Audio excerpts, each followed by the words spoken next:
కొండా సురేఖ గారు సమంతకి అపాలజీ చెప్పడం అనేది అంతకన్నా స్టూపిడిటీ అయితే నేను చూడలేదు. ఫస్ట్ ఆఫ్ ఆల్ సమంతని ఎక్కడ అవమానించారు?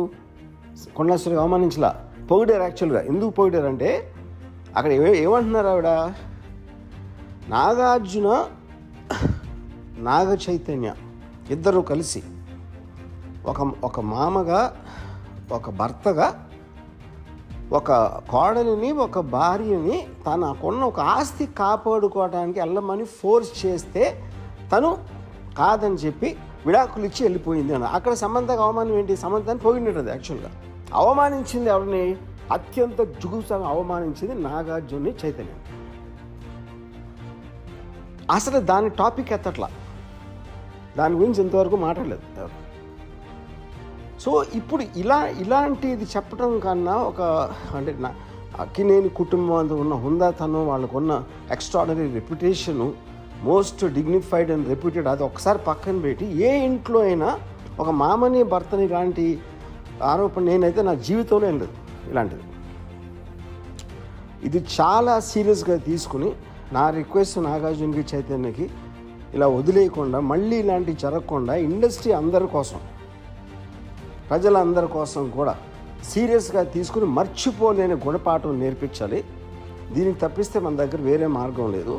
ఇలాంటిది మళ్ళీ జరగకుండా చూడాలి. కొండా సురేఖ గారు సమంతకి అపాలజీ చెప్పడం అనేది అంతకన్నా స్టూపిడిటీ అయితే నేను చూడలేదు. ఫస్ట్ ఆఫ్ ఆల్ సమంతని ఎక్కడ అవమానించారు? కొండా సురేఖ అవమానించలా, పొగిడారు. యాక్చువల్గా ఎందుకు పొగిడారంటే అక్కడ ఏమంటున్నారు ఆవిడ, నాగార్జున నాగ చైతన్య ఇద్దరు కలిసి ఒక మామగా, ఒక భర్తగా, ఒక కోడలిని, ఒక భార్యని తనకున్న ఒక ఆస్తి కాపాడుకోవడానికి వెళ్ళమని ఫోర్స్ చేస్తే తను కాదని చెప్పి విడాకులు ఇచ్చి వెళ్ళిపోయింది అని. అక్కడ సమంతకు అవమానం ఏంటి? సమంతని పోయినట్టు యాక్చువల్గా అవమానించింది ఎవరిని? అత్యంత జుగుప్సగా అవమానించింది నాగార్జున్ని, చైతన్య. అసలు దాని టాపిక్ ఎత్తట్లా, దాని గురించి ఇంతవరకు మాట్లాడలేదు ఎవరు. సో ఇప్పుడు ఇలాంటిది చెప్పడం కన్నా అంటే అక్కినేని కుటుంబం అంతా ఉన్న హుందాతనం, వాళ్ళకున్న extraordinary reputation, most dignified and reputed, అది ఒకసారి పక్కన పెట్టి ఏ ఇంట్లో అయినా ఒక మామని భర్తని ఇలాంటి ఆరోపణ నేనైతే నా జీవితంలో ఏం లేదు ఇలాంటిది.